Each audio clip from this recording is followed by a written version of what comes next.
Welcome back to another episode of Offbeat Adventures. We're standing here once again on the grade of the former Canadian Northern Railway and later Canadian National Railways, Dorion and then subsequently Kinghorn subdivision. We are just to the east of the community of Jellicoe, which is just a little ways that way.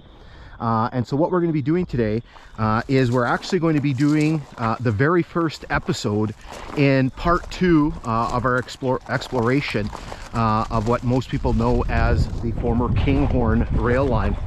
And so what we've done, there's going to be a lot of sort of explaining here at the beginning of the episode, or this segment, because I have to kind of let you know what's happening.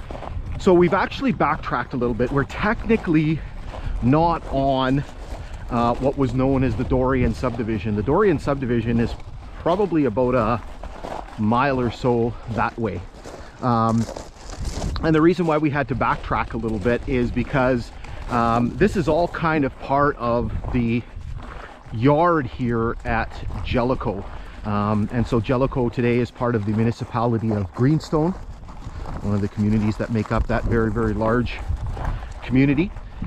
And so what we're going to do is in the next sort of series of segments, this whole episode, we're going to be exploring this whole area around Jellicoe. There's a lot to take a look at. So Jellicoe, when this railway line was built, and I'm going to get right into the history of that, because then it's going to help me explain a lot of sort of the way that we're going to approach this, the way that we're going to do this. Jellicoe was what was known as a divisional point. So let's get into the history and then I'll kind of explain what's going on here. So this line was built by Canadian Northern Railway between 1911 and 1914. It was going to be part of Canadian Northern Railway's transcontinental ambitions. The Canadian Northern Railway Company got its start in Manitoba in 1896 by buying up some railway charters and lines. Its first big project was the construction of a line between the then city of Port Arthur, which is now Thunder Bay, and Winnipeg. And that line was constructed between 1899 and 1902. And then from there they began building some railway lines throughout the prairies, actually quite a number of railway lines through the prairies. And then they also started building lines north from Toronto and acquiring charters and eventually reaching up into the Sudbury area. Now the company realized that at some point that in order for them to move forward to be successful, they would have to have a transcontinental line. Now the problem was Canadian Northern did not want to build the section of line between the Sudbury area, specifically a place called Ruel, and Port Arthur, because the construction was going to be very difficult and therefore it was going to be very expensive.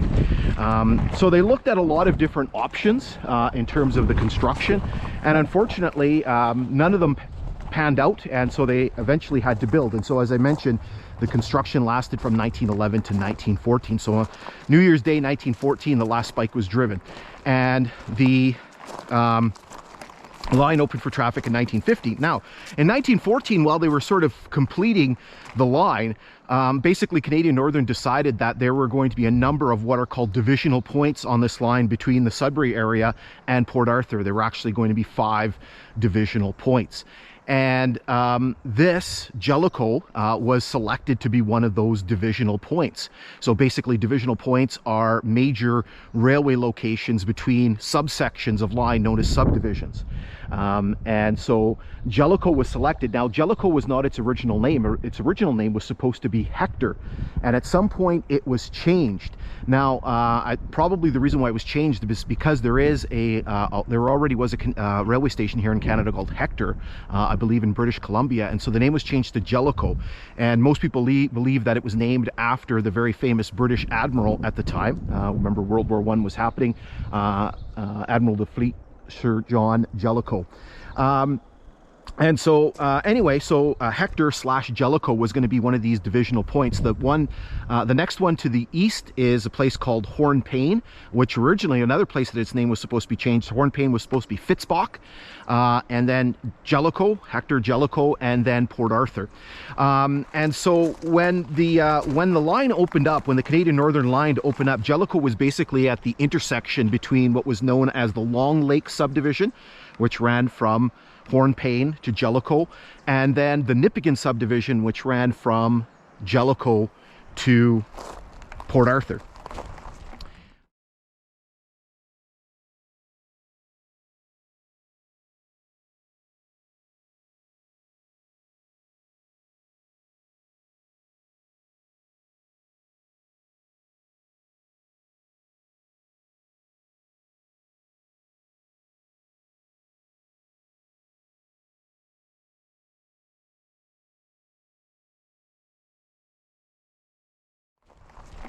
And because Jellicoe was a divisional point, obviously there was a lot of very important facilities that were going to be set up here. You can kind of see the width of the railway grade here, and so basically this is basically the start of the siding here. There was a whole yard, and so what I'm going to do here is I'm going to flash up a picture, and I'll come back to this throughout our segments here, as I'm going to flash up a picture of what in 1914 what the proposed yard here at Hector was supposed to look like.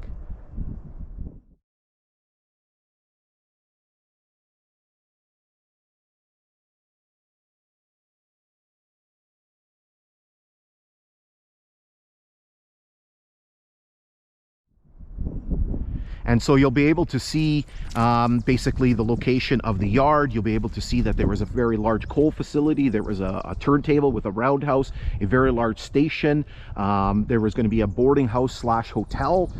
There were section houses. And so we're going to be exploring all of those types of things. All right, so to get a better idea of kind of what is happening here at Jellicoe in terms of all of those things that I described, what we've done is I've taken the drone and I'm going to basically give you an overview of this area right from here all the way to essentially where the railway grade crosses Highway 11, the Trans-Canada Highway, which is essentially the extent of our hike. And you'll be able to, I'll stop and pause and label all of the different things. So we're going to start right here where there's a turning Y, which I'm going to talk about in the next segment, and work our way all the way down, as I mentioned, to the highway.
All right, so hopefully you've enjoyed that video and basically getting kind of a bird's eye view of things here at Jellicoe.